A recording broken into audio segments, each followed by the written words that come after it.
बहुत समय पहले की बात है। एक छोटे से गांव में एक गोलू नाम का लड़का रहता था। गोलू बहुत ही प्यारा और जिज्ञासु बच्चा था। उसके पास एक गुलाबी रंग की किताब थी जिसमें विशेष रूप से रंगी गई कहानियां थीं। एक दिन गोलू अपने दोस्तों के साथ अपनी गुलाबी किताब को लेकर पार्क में खेलने गया। वह और उसके दोस्त गुलाबी किताब की मजेदार कहानियों का लुफ्त उठा रहे थे। बहुत अच्छी है ये कहानी। फिर थोड़ी देर में गोलू चलो का दूसरी दूसरा पढ़ते। दोस्त राजू को आते देख गोलू के साथ बैठा दोस्त कहता है, अरे वो देखो राजू आ गया, चलो खेलते हैं। बातों बातों में गोलू ने अपनी गुलाबी किताब को एक बड़े पेड़ के नीचे रख दी और दोस्तों के साथ खेलने लग गया। थोड़ी देर के बाद अचानक से गोलू को अपनी गुलाबी किताब याद आई और भागा भागा उस बड़े पेड़ के पास पहुंचा। तभी गोलू ने देखा उसकी प्यारी सी किताब। ये क्या, ये कुत्ता तो मेरी किताब फाड़ देगा। मैं जल्दी से इससे गोलू छीन ने लेता अपनी हूँ। किताब को कुत्ते से छीनने की कोशिश की, लेकिन इस दौरान वो किताब फट गई। गोलू बहुत ही दुखी हो गया क्योंकि वह अपनी पसंदीदा किताब को खो देने का दुख महसूस कर रहा था।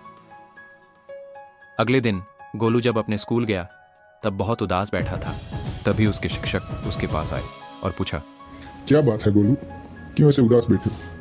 कल पार्क में मेरी सबसे प्यारी किताब फट गई। अरे ये तो बहुत बुरा हुआ, लेकिन तुम दुखी मत हो। मैं एक व्यक्ति को जानता हूँ, तुम उसके पास चले जाना, वो तुम्हारी मदद करेगा और तुम्हारी गुलाबी किताब ठीक करके देगा।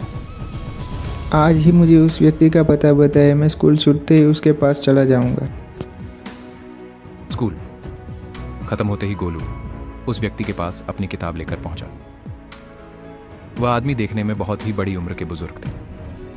उस बुजुर्ग व्यक्ति ने गोलू की पूरी बात सुनी और उसकी किताब देखी। उदास मत हो, मैं तुम्हारी मदद करूंगा, लेकिन तुम्हें एक बात समझनी चाहिए।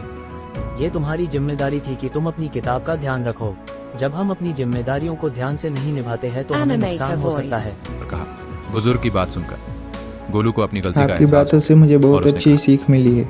अब से मैं अपनी किताबों को संभाल के रखूंगा, अपनी पढ़ाई में मेहनत करूंगा और अपनी सभी जिम्मेदारियों को सच्चे दिल से निभाऊंगा।